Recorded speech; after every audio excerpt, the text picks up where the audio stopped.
Ibrahim Traore, at the age of 35, made records which he changed into appointed as the president of Transition of Burkina Faso on October 6, 2022, following a popular coup on September 30 of the same 12 month. This appointment marked now not handiest a tremendous political shift in Burkina Faso, but additionally hooked up Traoré as the arena's youngest head of state. In his 12 months in the workspace, President Traoré has made big strides, earning a reputation as a Pan-Africanist and anti-imperialist chief.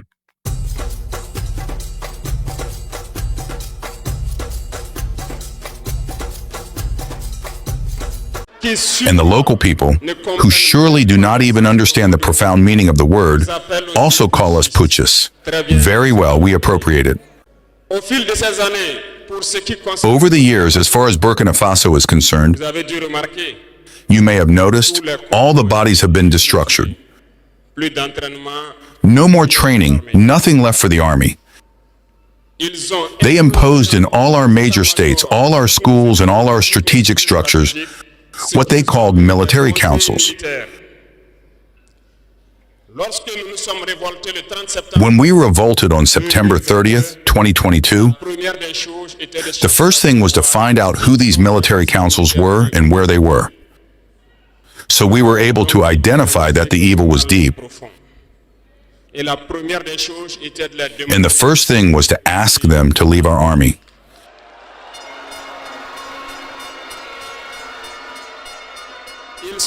They left. And what I told you not long ago,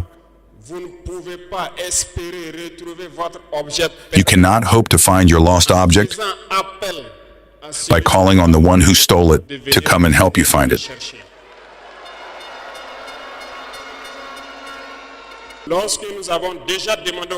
When we asked the military councils to leave, we felt manifestations. We were made to understand that we would not be able to get by without them. And every time they told us, it was translated by attacks on the ground. We received the message well. At the dawn of the year 2023, we decided to tell the foreign forces present here to leave, because we want to fight in Burkina Faso.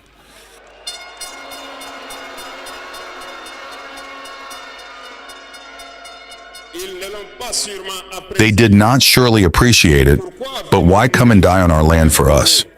We prefer to fight ourselves. We ask them to return home. Unfortunately, I tell you here today, as I like to say, colonization has returned. There are slaves of Ceylon who still have not understood. In the meantime, military officers wrote to us and approached us to tell us that it was a very bad decision and that we would not last 2 months. Files were written. We were sent these files to make a strategic analysis of their thoughts.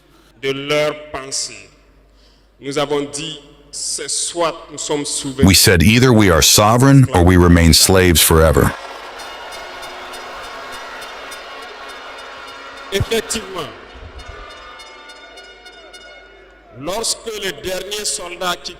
Indeed, when the last soldier left Burkina Faso, we understood what it was about.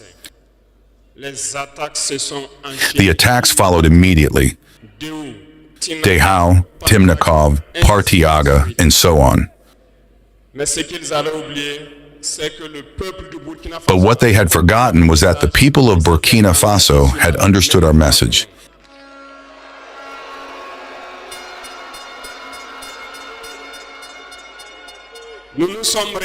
And had engaged in the same way as we did. We reorganized quickly, and suddenly we noticed that all the sleeping terrorists had woken up in Burkina Faso. We reorganized the army as quickly as possible. At an unequal speed, we have created several units, and even if several others are yet to come, we have equipped them. And today this equipment continues because in the days to come, the months to come, what you will see coming to Burkina Faso must make our army a power to fear.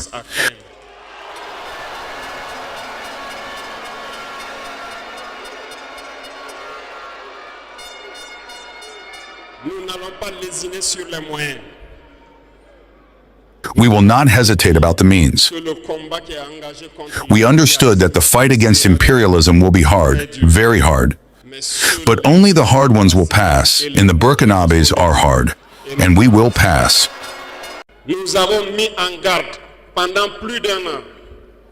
We have put on guard for more than a year the local valets, the slaves of Salon, so that they do not betray their country for the benefit of imperialism.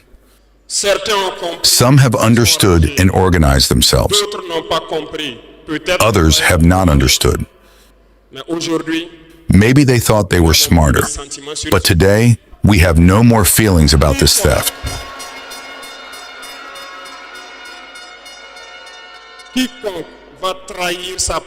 Whoever betrays his country for the benefit of imperialism, he will be treated as such.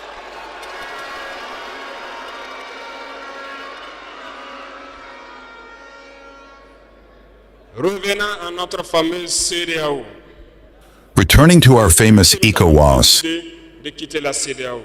since we decided to leave the ECOWAS, the slaves of Salon have been driven everywhere. They want to scare the people. They want to scare everyone. God, thank you. In a recent past, there were only a handful of people who had the right to speak. On the TV sets, that's what they said, who were ready for the gospel. Today, with the new technologies, which of course have advantages and disadvantages, everyone has the right to speak. And I think the Yayayes are the first to confirm this.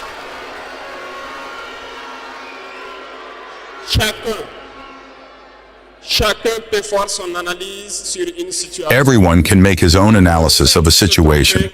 We can certainly make mistakes, but when we come to understand, we are open to explain the process.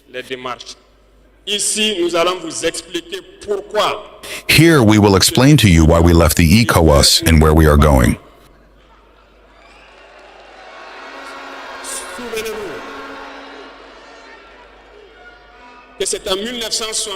Remember that it was in 1975 that it was created.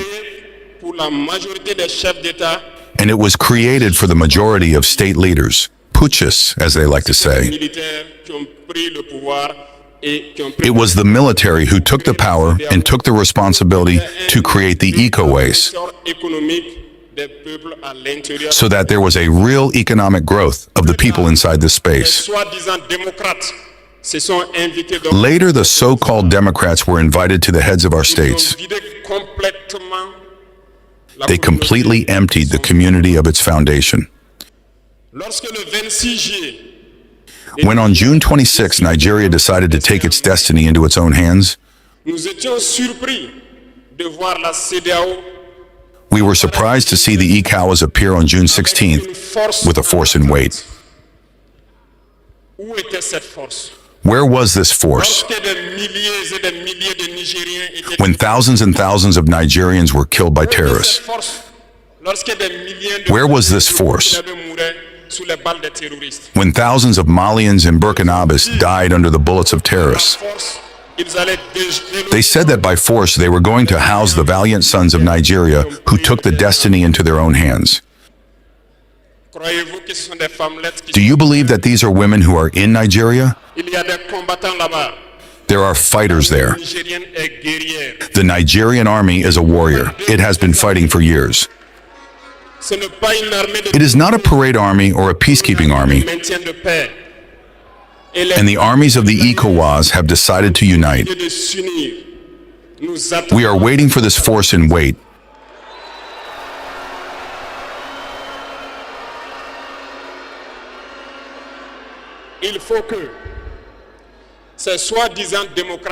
It is important that these so-called Democrats understand this. When thousands of Nigerians die in hospital beds due to lack of electricity or lack of medication, it is a crime. They are responsible for these sanctions. They are responsible for these deaths. The same thing happens in Mali. With Burkina, we have indirect sanctions because people have to understand. When they take their orders from the other side, they come and do everything to apply it. It is shameful. Some have decided not to provide electricity to our countries. It is not free. We pay, and it contributes to their economy.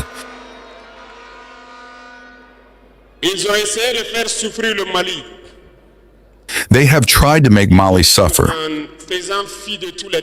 And of course, by ignoring all the texts and not providing electricity to Mali, hoping that the population would revolt. It does not work. When it lasted, some were forced to make their own people pay by increasing the cost of electricity. It will increase again.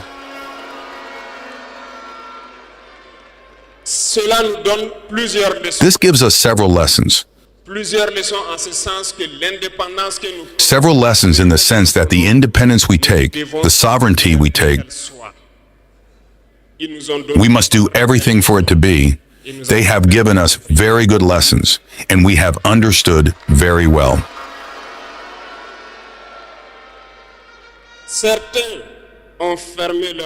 Some have closed their ports,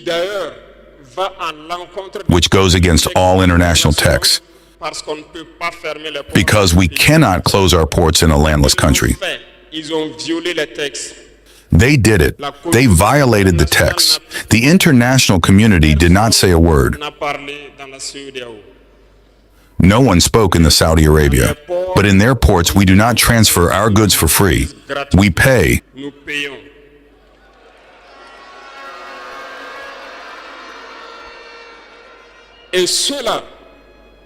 And those who do it collect today their broken skin. And I think it is a lesson for them too, that we should not always apply the instructions of their masters. They must understand it forever. The Saudi Arabia has never made a statement to congratulate a victory of our armies.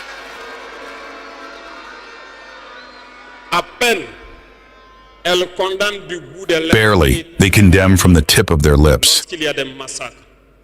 And very rarely when there are massacres, or when it happens outside the people. In short, we cannot cite all the harm that has been done to our people.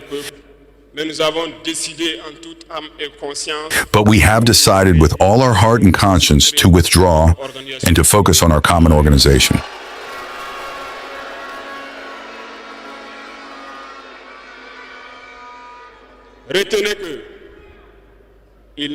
And that is the IAS. Remember that there is no fear. Because in prospecting and putting us to work, we have noticed one thing. Recently, some have decided to ban the exportation of certain food products to Burkina Faso. Very well, they have given a deadline.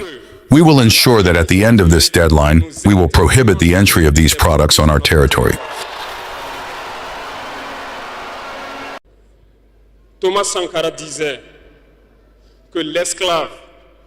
Thomas Sankara said that the slave who is not able to assume his revolt does not deserve to be pitied on his fate.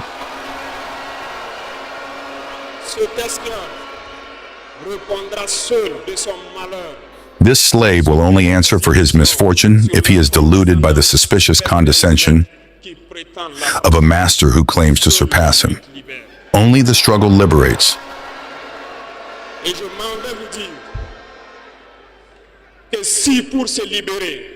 And I want to tell you that if in order to be liberated, a slave is deluded by the providence of a belief that his master has imposed on him to keep him in the darkness, he puts his finger in his eye.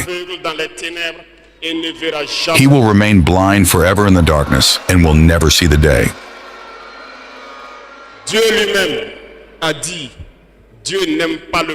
God himself said that God does not like the lazy. God does not like the ignorant. God does not like the one who does not fight, because he says, help you, and the sky will help you.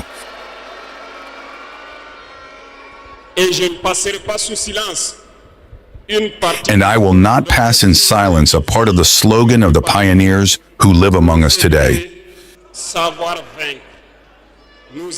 Dare to fight, know how to win. We have dared to fight in the U.S. and we will be victorious. Do not be afraid. The old citizen you have hired is a message to all of Africa.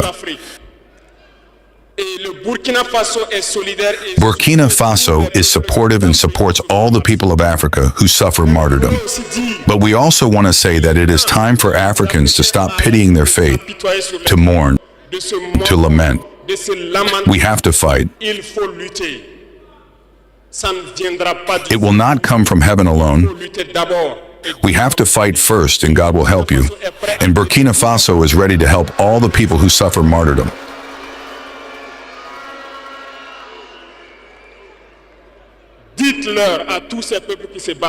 Tell all these people who are fighting, it is time that they tell the truth to their leaders. In Burkina Faso, when they acted for us to contribute so that the FDS is equipped, the deputies no longer have a salary today. They only have pensions. The salaries of the ministers have been reduced to the maximum, and the people contribute. You cannot fight and want the leaders to be in an insulting luxury. The people must wake up and demand that of their leaders.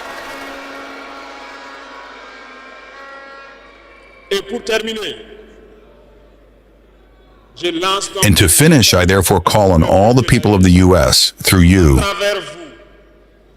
so that they remain united and united.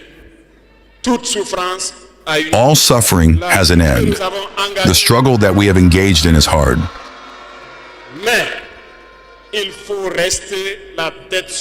But we must keep our heads on our shoulders, because the fatal weapon of imperialism remains the manipulation through communication. Know how to recognize the local valets. Know how to recognize the slaves of the salons. Know how to recognize everything that we owe you to come and sell you false information. For yourself, stay calm and do not divide yourself. Because imperialism has 1,000 tricks up its sleeve. You must be vigilant. Vigilant and very vigilant. Thank you, the VDP of the different cities that watch day and night, so that our country remains standing, and therefore pay tribute every day to the FDF and VDP who fight on the front.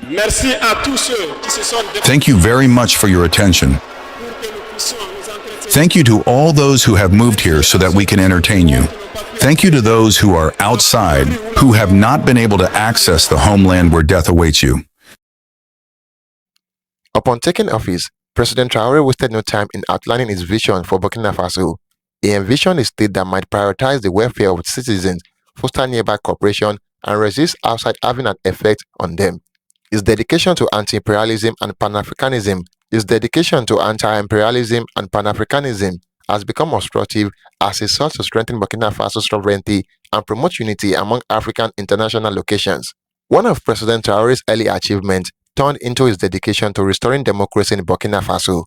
After the popular coup that brought about his appointment, he unexpectedly began the system of organizing free and truthful elections.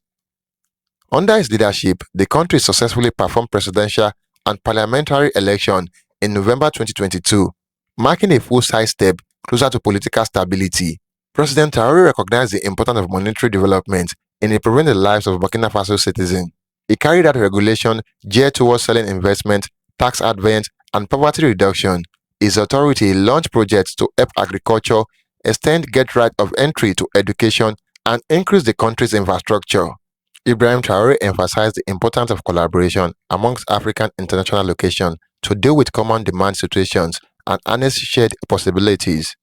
He actively engaged with neighboring countries and local businesses inclusive of the African Union and the ECOWAS, to reinforce diplomatic ties and local stability. President Traoré's dedication to anti-imperialism and Pan-Africanism made him a prominent voice on the worldwide level.